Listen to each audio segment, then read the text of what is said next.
Hello students, welcome to my channel. Myself A.K. Chaturvedi. Today I teach quadratic equation chapter 4 class 10th basic concepts.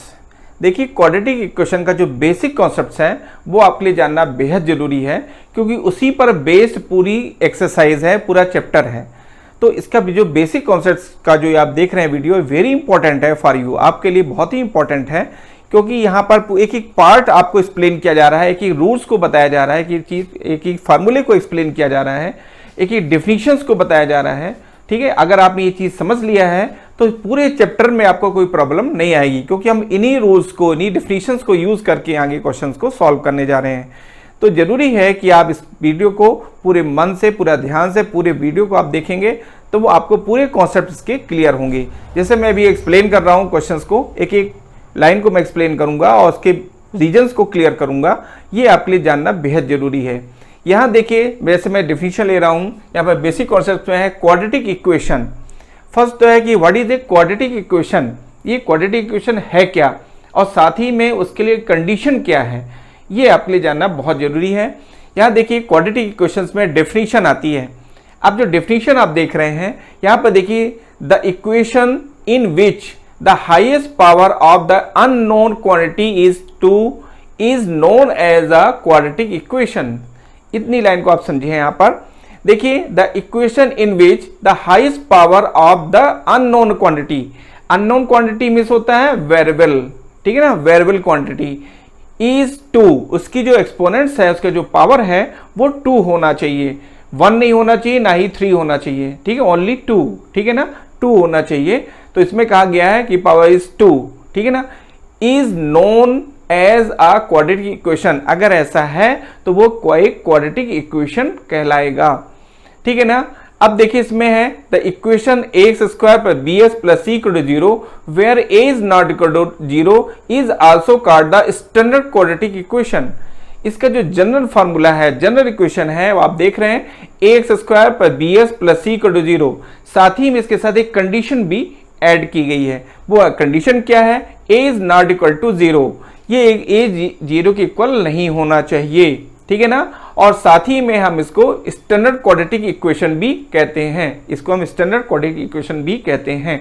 अब यहाँ एक जो condition लगाई गई है कि where a is not equal to 0, इसको थोड़ा आप समझें। आप ऐसा क्यों है, क्यों हम कहते हैं कि a where a is not equal to 0, जहाँ a 0 के इक्वल नहीं होना चाहिए, इसका देखिए रीजन आपको बता रहे हैं। अगर मान लीजिए सपोज a इक्वल टू 0 हो जाए, ठीक है ना, तो 0 इंटू एक्स स्क्वायर 0 हो गया, तो अब क्या होगा, bx plus c equal to 0 which is a linear equation in one variable, ठीक है ना। तो ये linear equation in one variable में कन्वर्ट हो जाता है। लीनियर इक्वेशन में इस पावर यहाँ 1 होगी और वन वेरिएबल ये ओनली x है, इसलिए ये जो इक्वेशन है वो linear equation in one variable में कन्वर्ट हो जाएगा, ठीक है ना। और मान लीजिए a के साथ b को भी 0 कर दिया गया तो वो सीधे कांस्टेंट टर्म्स हो जाता है, इसलिए यहाँ पर ओनली a जो है वो 0 के इक्वल नहीं होना चाहिए। मान लीजिए b 0 हो गया तो यहाँ क्या हो जाएगा, 0 इंटू एक्स 0 प्लस सी, यानी यहाँ पर जाएगा a x square plus c, it is a quadratic equation. यानी ओनली जो इफेक्ट पड़ रहा है उस पर वो ओनली a के कारण है। अगर a 0 के इक्वल है then the given equation is not a quadratic equation. अगर वो 0 हो जाता है, यानी जो क्वाड्रेटिक जो फॉर्म है आपका, स्क्वायर वाला जो टर्म्स है वो 0 हो जाता है, और 0 हो जाने के कारण ये जो इक्वेशन है वो फिर लीनियर इक्वेशन में कन्वर्ट हो जाता है। इसलिए इसके साथ अगर आपने एक्सप्लेन किया, आपने डेफिनेशन लिखी, आपने इसका जनरल फार्मूला लिखा, तो आपने अगर मान लीजिए a is not equal to 0 नहीं लिखा तो वो इनकम्प्लीट काउंट होता है और आपका वैल्यूएशन पूरा कंप्लीट यानी हेल्दी वैल्यूएशन नहीं होगा, ठीक है ना, क्योंकि वो जनरल जो आपका जो फार्मूला दे रहे हैं जनरल इक्वेशन वो आपकी फार्मूले की यानी जनरल जो आपका इक्वेशन है उसके फॉर्म में वो नहीं काउंट होगा। तो यहाँ देखिए जरूरी है इसके लिए कि आप a is not equal to 0 जरूर उसके साथ लिखें, तभी वो कंप्लीट होता है, जैसे मैंने आपको अभी इसके बारे में एक्सप्लेन किया। अब देखिए यहाँ पर जनरल इक्वेशन, इसको हम क्वाड्रेटिक इक्वेशन भी कहते हैं, इसको हम स्टैंडर्ड क्वाड्रेटिक इक्वेशन भी कहते हैं। इसका जो सेकंड नेम है वो स्टैंडर्ड क्वाड्रेटिक इक्वेशन है, ठीक है ना। अब आता है यहाँ पर श्रीधराचार्य रूल, ठीक है ना, यानी क्वाड्रेटिक फार्मूला। अब श्रीधराचार्य रूल क्या है, श्रीधराचार्य एक मैथमेटिशियन थे, उन्होंने इस एक फार्मूले को डेवलप किया और उन्होंने उस पर ही एक फार्मूला बनाया, उसको हम क्वाड्रेटिक फार्मूला भी कहते हैं। ठीक है ना, ये है क्या। अब देखिए इसमें क्या है, अगर हम सपोज कर लेते हैं let ax square plus b x plus c equal to 0 is a quadratic equation. ठीक है, there x is equal to minus b plus minus root of b square minus 4ac whole upon 2a। ये है आपका quadratic formula. अगर आपसे कहा जाता है कि given equation find the value of x with the help of quadratic formula, अगर आपको कोई क्वाड्रेटिक इक्वेशन दे दिया जाए, ठीक है ना, और कहा जाए find the value of x with the help of quadratic formula या with the help of Sridharacharya rule, अगर ऐसा भी क्वेश्चन आ जाता है तो आपको घबराना नहीं है। सीधाचार रूल जो है आपका और क्वाड्रेटिक फार्मूला सेम है, कोई भी वर्ड यूज हो सकता है, आप सीधाचार्य रूल कह दें या फिर आप क्वाड्रेटिक फार्मूला कह दें, ठीक है, दोनों सेम है। ठीक है ना, तो यहाँ पर देखिए सीधाचार्य फार्मूला है क्या, ये फार्मूला कब काउंट होता है, कब इसको माना जाता है, जब क्वाड्रेटिक इक्वेशन इस फॉर्म में हो। कैसा फॉर्म है, ax square plus b x plus c equal to 0, ठीक है ना, इज ए क्वाड्रेटिक इक्वेशन। जो क्वाड्रेटिक इक्वेशन है इस फॉर्म में जब होगा, ऐसी सिचुएशन में जो यहाँ पर वेरिएबल है x है, मान लीजिए यहाँ पर वेरिएबल y कर दिया गया, यहाँ पर x है, मान लीजिए वेरिएबल को z कर दिया गया। अगर वेरिएबल चेंज हो जाते हैं और आपने यहाँ पर मिस्टेक कर दी, यहाँ पर मान लीजिए वेरिएबल y है और यहाँ पर आपने लिख दिया x equal to minus b plus minus, ठीक है ना, तो वो रॉन्ग हो जाएगा। क्यों, क्योंकि जो आपका क्वाड्रेटिक फार्मूला है वो y के टर्म्स में है, तो आपको यहाँ पर वैल्यू y की काउंट होगी। यहाँ देखिए x के टर्म्स में दिया है क्वाड्रेटिक फार्मूला, ठीक है ना, क्वाड्रेटिक इक्वेशन किस में है, आपका क्वाड्रेटिक ये x के फॉर्म में है, तो आपका जो वैल्यू होगी वो यहाँ पर x इक्वल टू होगी। अगर ये क्वाड्रेटिक फार्मूला y में है तो आपकी जो वैल्यू होगी y इक्वल टू होगी। अगर आपका फार्मूला z में है, ठीक है ना, a z square plus b z plus c equal to 0 है, ऐसी सिचुएशन में z is equal to count होगा, यहाँ पर z is equal to minus b plus minus root of b square minus 4ac whole upon 2a, ऐसा ये count होगा। ठीक है ना, लेकिन यहाँ पर देखिए जो अब आते हैं हम, देखिए जो गिवन है यहाँ पर सिचुएशन में, देखिए आप let x square b x plus c equal to 0 is a quadratic equations there x equal to minus b plus minus root of b square minus 4ac whole upon 2a। इसमें जब हम value रखते हैं तो हमें 2 values मिलेगी। अब quadratic formula जो होता है उसमें ओनली 2 वैल्यू ही मिलेगी आपको, ठीक है, ना तो 3 मिलेगी ना ही 1। क्यों नहीं मिलेगी 2, क्यों नहीं मिलेगा 1 और क्यों नहीं मिलेगी 3, ओनली 2 ही क्यों। तो देखिए यहाँ पर जो एक्सपोनेंट्स कितना है, 2 है, जो एक्सपोनेंट्स यहाँ पर 2 है इसलिए इसकी 2 वैल्यू होगी। अगर यहाँ पर एक्सपोनेंट्स 3 होता तो 3 वैल्यूज होती, एक्सपोनेंट्स 1 होता तो ओनली 1 वैल्यू होगी।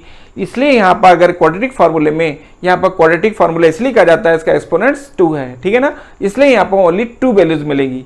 अब 2 वैल्यूज यहाँ से कैसे में काउंट हो जाएगी ये भी देखिए आप, तो x का to minus b plus 1 times आप पहले प्लस ले लीजिए आप, तो ये वैल्यू हो जाएगी जैसे आप देख रहे हैं यहाँ पर minus b plus root of b square plus minus 4ac whole upon 2a। एक वैल्यू ये काउंट हो गई जिसको हमने यहाँ पर अल्फा सपोज किया हुआ है। बीटा में देखो सेकंड जो वैल्यू है माइनस बी, और जो कि प्लस था ना अब माइनस ले लिया हमने, minus root of b square minus 4ac whole upon 2a second value हो गई। इस तरह से हमें इस क्वाड्रेटिक फार्मूले से 2 वैल्यूज काउंट होंगी। और 2 ही क्यों काउंट होगी इसका रीजन मैंने आपको बताया, क्योंकि यहाँ जो स्टैंडर्ड फॉर्म है इसका उसमें हाईएस्ट पावर कितनी है, 2 है, इसलिए इसकी 2 वैल्यूज काउंट होगी। देखिए ठीक है, that is the equations x square b x plus c equal to 0 has 2 roots. इसके जो वैल्यूज हैं उसको हम रूट्स भी कहते हैं, has 2 roots alpha and beta, then alpha is equal to minus b plus root of b square minus 4ac whole upon 2a and beta is equal to minus b minus root of b square minus 4ac whole upon 2a। ये 2 roots हैं जो कि आपको इसी quadratic equation से count हुए हैं। देखिए इसके बाद सेकंड पॉइंट देखिए है आपका फॉर्मेशन ऑफ क्वाड्रेटिक इक्वेशंस। अब फॉर्मेशन ऑफ क्वाड्रेटिक इक्वेशंस एक ये भी फार्मूला है, उसको देखिए तो हम कहते हैं इसको क्वाड्रेटिक फार्मूला, ठीक है ना। फिर यहाँ पर देखिए फॉर्मेशन ऑफ क्वाड्रेटिक इक्वेशन क्या है, तो फॉर्मेशन ऑफ क्वाड्रेटिक इक्वेशंस है कि x square minus alpha plus beta times x plus alpha into beta equal to 0। इससे भी हम क्वाड्रेटिक इक्वेशन को काउंट कर सकते हैं अगर आपको alpha and beta 2 roots given हो, ठीक है ना। ऐसी सिचुएशन में या तो हम इस फॉर्मूले को यूज करें या हम इसको यूज कर लें, इंप्लाइड दैट। इसी से फॉर्मूला ये कंप्लीट हुआ, x minus alpha times alpha x minus beta equal to 0 where alpha and beta are the roots of the given quadratic equations, ठीक है ना। तो अल्फा बीटा है वो जो गिवन क्वाड्रेटिक इक्वेशन है उसके रूट्स हैं, ठीक है ना। तो इनको यूज करके अगर आपको रूट्स, डायरेक्ट रूट्स आपको दे दिए गए तो फिर आप इस फार्मूले को यूज करेंगे। और मान लीजिए आपको एबीसी की वैल्यू दी गई है, ये देखिए ए बी सी, ये आर्बिट्री कांस्टेंट्स भी कहलाते हैं, ये एबीसी की जो वैल्यू दी गई है या इसको हम रियल नंबर्स भी कह सकते हैं। तो ये जो एबीसी की वैल्यू है, इन एबीसी की वैल्यूज को हम इसमें यूज करके और वैल्यूज, टू वैल्यूज इसकी काउंट कर लेंगे। और मान लीजिए आपको वैल्यू नहीं दी गई है, उसके रूट्स दिए गए हैं, अल्फा एंड बीटा की वैल्यू दी गई है, तो हम यहाँ पर इस फार्मूले को यूज कर लेंगे, x square minus alpha plus beta times x plus alpha into beta equal to 0। Imply that इसी से इक्वेशन बन रहा आर कह लीजिए x minus alpha times x minus beta equal to 0। तो हमने आपको टू मेथड्स यहाँ बता दिए जिससे आप इनके रूट्स, अगर रूट्स गिवन है तो आप कैसे काउंट करेंगे, ठीक है ना, क्वाड्रेटिक इक्वेशंस को। और अब मान लीजिए अगर आपको एबीसी वैल्यू दी गई है तो उससे हम वैल्यू अल्फा बीटा की वैल्यू कैसे काउंट करेंगे, ठीक है ना। तो यहाँ पर देखिए एबीसी की वैल्यू होने से अल्फा बीटा आप काउंट कर लेंगे, और अल्फा बीटा अगर दिए गए तो उससे इक्वेशन कैसे काउंट कर लेंगे, इससे आपको इक्वेशन मिलेगा, ठीक है ना, इससे आपको इक्वेशन मिल जाएगा। अब देखिए थर्ड पॉइंट था, थर्ड पॉइंट देखिए आप, if alpha be the roots of a quadratic equations x square plus b x plus c equal to 0 then x minus alpha is a factor of ax square plus bs plus c equal to 0। देखिए अगर alpha be the roots of a quadratic equations, alpha अगर quadratic equation का एक roots है, ठीक है, quadratic equation जो है ना उसका एक रूट्स है, तो x माइनस अल्फा उसका एक फैक्टर होगा, क्योंकि रूट्स जो होता है उसी से हम उसके फैक्टर को काउंट कर लेते हैं। जैसे x इक्वल टू रूट्स है, देखिए अल्फा एक रूट्स होता है, x इक्वल टू अल्फा कहलाएगा। अब उसको हम रूट्स के फॉर्म में लिखना चाहते हैं, जब रूट के फॉर्म में लिखेंगे तो x minus alpha equal to 0, तो x माइनस अल्फा हो जाएगा, उसका क्या हो जाएगा, फैक्टर हो जाएगा। और जबकि x उसका अल्फा क्या है, रूट्स है। अल्फा अगर रूट्स है तो उसको हम लिखेंगे कैसे, हम लिखेंगे x इक्वल टू अल्फा, ठीक है ना, ये उसका रूट हुआ। और फैक्टर फॉर्म में लिखना है तो हम लिखेंगे x माइनस अल्फा, अल्फा को लेफ्ट साइड में ट्रांसफर करेंगे तो x माइनस अल्फा, तो x माइनस जो अल्फा होगा वही उसका क्या होगा, फैक्टर होगा, ठीक है ना। ये भी आपको जानना है कि अगर आपको रूट्स गिवन है उससे आपको फैक्टर काउंट करना है तो आप कैसे इसको काउंट करेंगे। अब देखिए क्या आता है डिस्क्रिमिनेंट। डिस्क्रिमिनेंट को देखिए हम कैपिटल डी से डिनोट करते हैं और इसकी वैल्यू होती है बी स्क्वायर माइनस 4ac। अब ए बी सी क्या है हमने आपको पहले हिंट कर चुके हैं हम, ये देखिए यहाँ पर इसके कोफिशिएंट्स हैं, देखिए एक्स का कोफिशिएंट ए है, एक्स का बी है और ये कांस्टेंट टर्म्स हो गया सी, इसको हम रियल नंबर्स भी कह सकते हैं। तो यहाँ देखिए ए बी सी ये वही वैल्यूज है, आप यहाँ पर सब्स्टिट्यूट करेंगे, डी की वैल्यू काउंट होगी। अब डी की वैल्यू जब काउंट होगी तो डी की वैल्यू के लिए ये कंडीशंस हैं, ये कंडीशंस आपको जानना बेहद जरूरी है, क्योंकि इन्हीं पर डिपेंड क्वेश्चंस बनाकर दिए जाते हैं जो कि वेरी इंपॉर्टेंट है फॉर द एनुअल एग्जामिनेशन, ठीक है ना। एनुअल एग्जामिनेशन के लिए वेरी इंपॉर्टेंट क्वेश्चंस है, ये पॉइंट्स हैं। अब देखिए कैसे वो हैं, कैसे काउंट होंगे, इसकी सिचुएशन को आप समझिए। यहाँ देखिए डिस्क्रिमिनेंट को हम डिस्क्रिमिनेंट डी को हम डिस्क्रिमिनेंट कहते हैं, और discriminant d equal to b square minus 4ac, यानी डी की value B square minus 4ac के इक्वल होती है, ठीक है ना। अब फर्स्ट पॉइंट देखिए आप, if d is greater than 0, D greater than 0 का मीन क्या होता है पहले ये समझिए आप। कोई वैल्यू अगर 0 से मोर है मीन्स क्या है, वो पॉजिटिव है, पॉजिटिव वैल्यू है, क्योंकि 0 से जितने भी मोर वैल्यूज होंगी वो सभी प्लस में काउंट होती हैं, मीन्स पॉजिटिव है। तो डी इज ग्रेटर देन 0 का मीन हो जाता है पॉजिटिव, राइट। तो देखिए यहाँ पर ये सिचुएशन कह रही है, फर्स्ट जो पॉइंट है, if d is greater than 0 then there are two real and distinct roots. अगर डी 0 से मोर है, डी मीन्स ये बी स्क्वायर माइनस 4ac की जो वैल्यू आएगी वो क्या होगी, मोर देन 0 होगी, ठीक है ना। ऐसी सिचुएशन में हमें जो two real and distinct roots मिलते हैं, हमें two real and distinct roots, distinct means different roots हमें मिलते हैं, ठीक है। If roots alpha and beta then alpha is equal to minus b plus root of d, d means b square minus 4ac, ठीक है ना, whole upon 2a। And second जो होगा beta is equal to minus b minus root of d upon 2a। अब ये देखिए plus minus की जो थ्योरी है वो हमने आपको यहाँ से बता दी, एक बार प्लस ले लेंगे आप, एक बार माइनस ले लेंगे आप, ठीक है ना, वही चीज हमने यहाँ पर यूज की हुई है। तो अल्फा की वैल्यू ये काउंट हो जाएगी, बीटा ये काउंट हो जाएगा, क्योंकि यहाँ पर डिस्क्रिमिनेंट यूज हुआ था वर्ड, इसलिए डिस्क्रिमिनेंट को लेकर के हमने ये फॉर्मूला यहाँ पर यानी अल्फा बीटा की वैल्यूज को शो किया हुआ है, ठीक है ना। डिस्टिंक्ट का मतलब होता है डिफरेंट डिफरेंट, यानी अल्फा और beta both are different right to each other, एक दूसरे से डिफरेंट होंगे, ठीक है ना। रियल वैल्यूज हैं, रियल कैसे कह दिया गया कि रियल कैसे आई है, रियल का क्या पॉइंट होता है, किस बेसिस पे हम कहते हैं it is a real, it is A imaginary, ठीक है ना। ये रियल क्या है इसकी थ्योरी आपको बताता हूं मैं। देखिए जब रूट के अंदर जो वैल्यू होती है अगर वो पॉजिटिव है, ठीक है ना, अगर वो पॉजिटिव है तो अल्फा की वैल्यू क्या होगी, रियल होगी, ठीक है ना। अब ये पॉजिटिव यहां पर हमने रियल कह दिया, कैसे रियल कह दिया हमने, क्योंकि हमने यहाँ कंडीशन लगाई हुई है d is greater than 0 means d की वैल्यू पॉजिटिव है, प्लस में है, तो ये पूरा क्या है प्लस में काउंट होगा, तो प्लस की वैल्यू हो जाने से अल्फा की वैल्यू रियल काउंट होगी। सेम ये बीटा की वैल्यू यहाँ d पॉजिटिव है इसलिए बीटा की वैल्यू भी रियल काउंट होगी। ये रियल की थ्योरी भी जानना आपके लिए बेहद जरूरी है कि रियल हमने कह दिया, क्यों कह दिया, किस बेसिस पे हमने कहा इट इज ए रियल, ठीक है ना। इसका रीजन मैं आपको क्लियर कर रहा हूं जो आपके यहाँ पर d इज ग्रेटर देन 0 से रिलेटेड है, ठीक है। d is greater than 0 means positive, और रूट के अंदर अगर पॉजिटिव वैल्यू आ रही है मीन्स वो वैल्यू रियल काउंट होगी। डिस्टिंक्ट का मतलब था डिफरेंट, यानी वो रियल भी है और डिफरेंट भी है, ये मैंने फर्स्ट को एक्सप्लेन किया। अब आइए आप सेकंड में, if d is equal to 0, अब अगर d इज इक्वल टू 0 हो गया, d की वैल्यू हमने वैल्यू यहाँ पर सब्स्टिट्यूट किया और d की वैल्यू 0 आ गई। अब d की वैल्यू जब 0 आ जाती है तो हम क्या डिसीजन लेते हैं, देखिए हमने लिखा if d is equal to 0 then there are real and repeated are equal roots.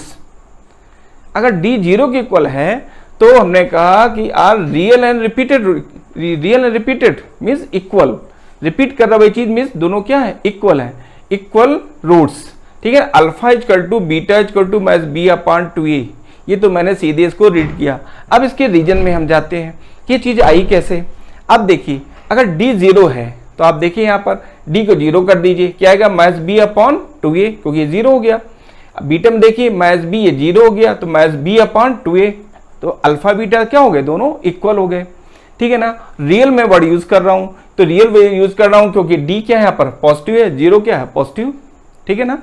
तो यहाँ पर d की वैल्यू 0 हो जाने से ये minus b upon 2a real, minus b upon 2a real and alpha equal to beta, ठीक है ना, दोनों इक्वल होंगे और रियल होंगे। इसी जब दोनों सेम आ रहे हैं, यहाँ पे देखिए क्या है minus b upon 2a minus b upon 2a दोनों सेम है, मीन्स अल्फा बीटा जो रूट्स हैं क्या हो रिपीट कर रहे हैं, अल्फा में जो रूट्स है वही बीटा का रूट्स है, मीन्स ये रिपीट कर रहे हैं और इसीलिए इसको हम इक्वल वर्ड भी यूज करते हैं।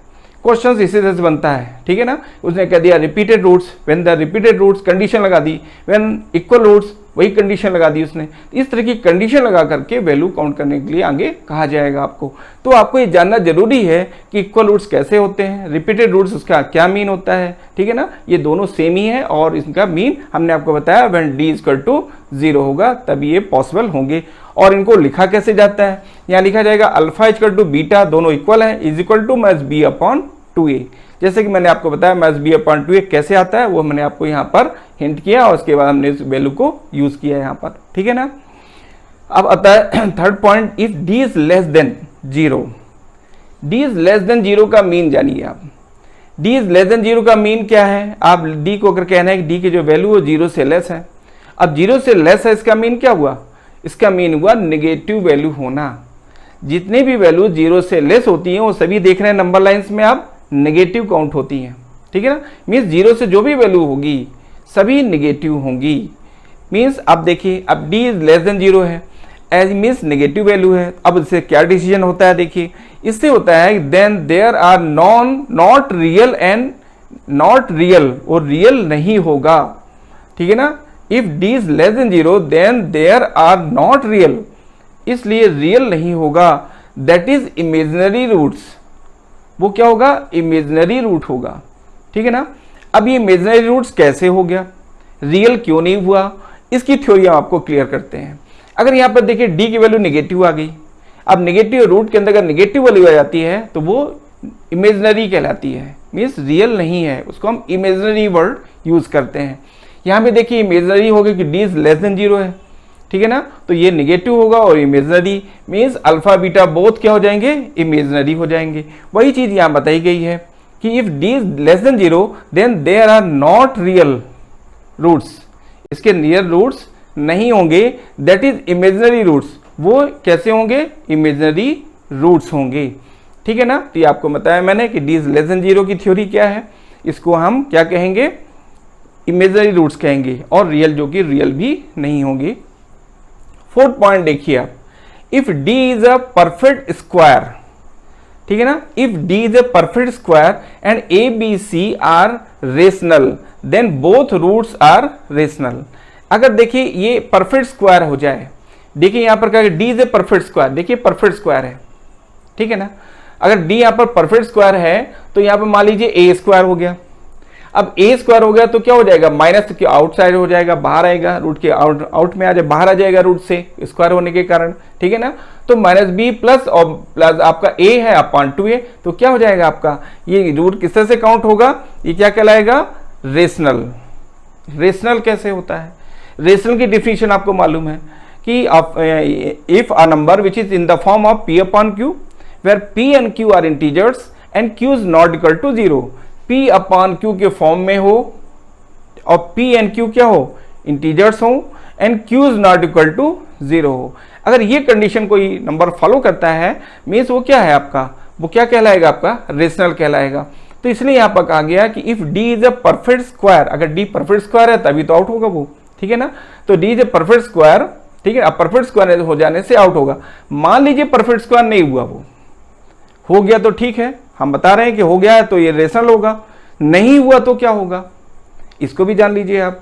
अगर ये परफेक्ट स्क्वायर नहीं है, मान लीजिए जैसे मैंने कह दिया यहाँ पर 7 है, रूट ऑफ 7, अब यहाँ पर देखिए यहाँ पर कोई नंबर है, रूट ऑफ 7 है, तो रूट ऑफ 7 क्या होगा, इर्रेशनल नंबर होगा, रेशनल नहीं होगा, इर्रेशनल होगा। क्योंकि फिर अब देखिए, फिर रेशनलाइजेशन की थ्योरी में जाइए आप। रेशनलाइजेशन थ्योरी क्या कहती है, if the subset of rational and irrational number then the आपका जो कोशिएंट इज क्या हो जाएगा आपका, इर्रेशनल नंबर्स। किसी भी रेशनल और इर्रेशनल को आप सब्ट्रैक्ट करते हैं तो क्या काउंट होता है आपका, इर्रेशनल नंबर्स, ठीक है ना।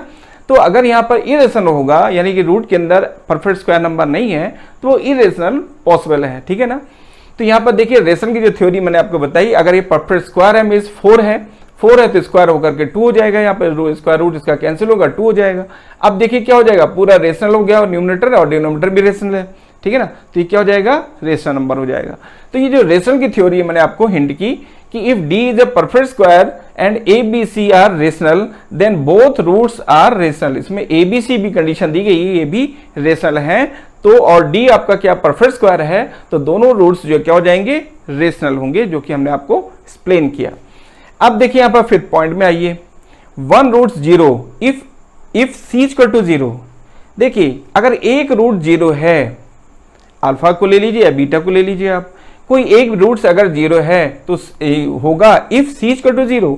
अब कैसे होगा, देखिए यहाँ पर देखिए क्या है कि अगर c 0 के इक्वल होगा, यहाँ देखिए अगर c 0 है तो ये पूरा 0 हो गया।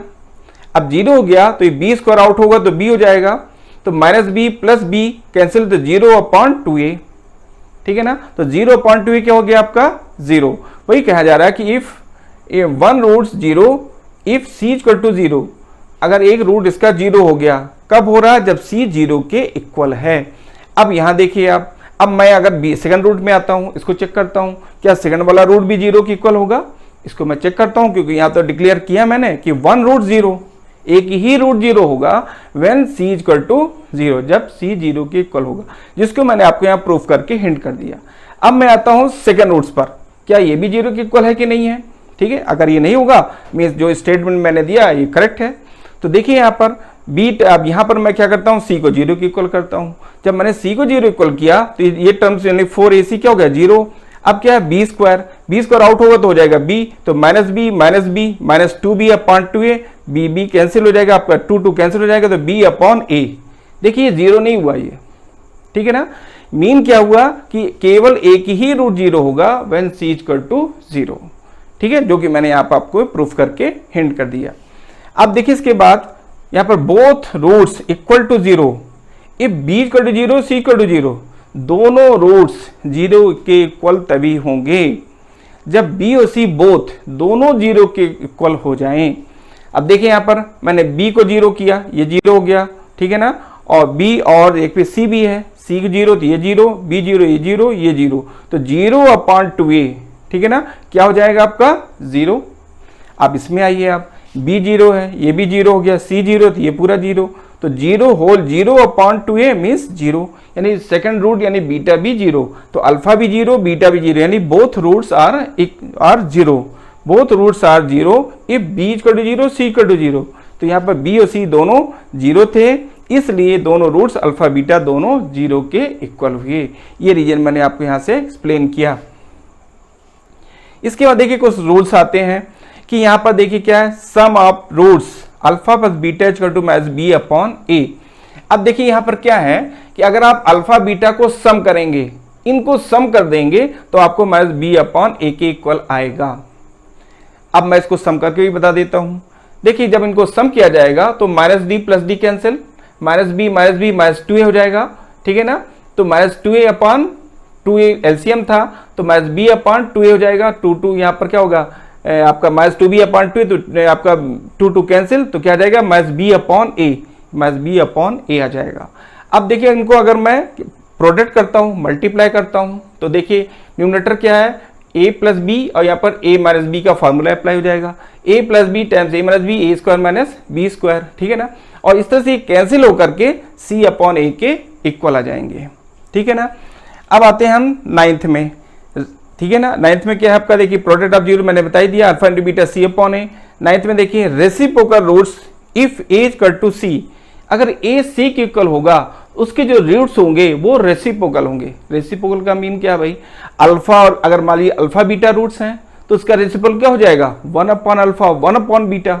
इस तरह से अगर ये तभी पॉसिबल होता है व्हेन a = c, अगर a c के इक्वल हो जाता है तो उसके जो रूट्स काउंट होंगे अल्फा बीटा जो काउंट होंगे वो 1/α 1/β के फॉर्म में होंगे। इसीलिए इसको हम कहते हैं कि रेसिप्रोकल रूट्स, ठीक है ना, इसको हम रेसिप्रोकल रूट्स कहते हैं। जैसे मान लीजिए x है, उसका रेसिप्रोकल क्या होगा 1/x, अल्फा है उसका रेसिप्रोकल क्या होगा 1/α, बीटा है उसका रेसिप्रोकल क्या होगा 1/β। तो इसी तरह से कहा गया है कि इफ a c के इक्वल है तो हमें उसके जो रूट्स हैं अल्फा बीटा वो रेसिप्रोकल फॉर्म में यानी 1/α 1/β के फॉर्म में काउंट होंगे। तो देखिए इसलिए मैंने आपको हिंट किया कि ये जो बेसिक कॉन्सेप्ट्स का जो वीडियो आप देख रहे हैं वेरी इंपॉर्टेंट है, वेरी इंपॉर्टेंट है फॉर आप क्वाड्रेटिक इक्वेशन जो आपका देख रहे हैं आप, क्वाड्रेटिक इक्वेशन इस चैप्टर के लिए वेरी इंपॉर्टेंट है। ये जो चैप्टर है ये आपको और भी आगे कॉम्पिटिटिव एग्जाम्स में बहुत यूजफुल है, इसलिए बेटर है अगर आपने यहाँ पर इसका अच्छे से स्टडी कर लिया है, अच्छे से आप इसको समझ लिए, इसके मीन को समझ लिया, इसके रूल्स को आपने समझ लिया है, तो आगे आपके कॉम्पिटिटिव जो एग्जाम्स हैं उसमें भी आपको बहुत हेल्प मिलेगी। साथ ही में यहाँ एग्जाम्स है तो आपको अच्छे से आप होगा ही एग्जाम, इसमें अभी आप अच्छी मार्किंग कर, आपकी मार्किंग होगी, आपका रिजल्ट बहुत ही अच्छा आएगा। इसलिए बेटर है कि आप इसको अच्छे से समझें, जाने कि रूल्स को समझें जैसे मैंने अभी एक्सप्लेन किया है, और इसका रिवीजन करते रहें कंटिन्यू, ताकि आपके आगे आने वाले जो क्वेश्चंस हैं उसमें भी आपको बहुत हेल्प मिलती रहे। Thank you, take care.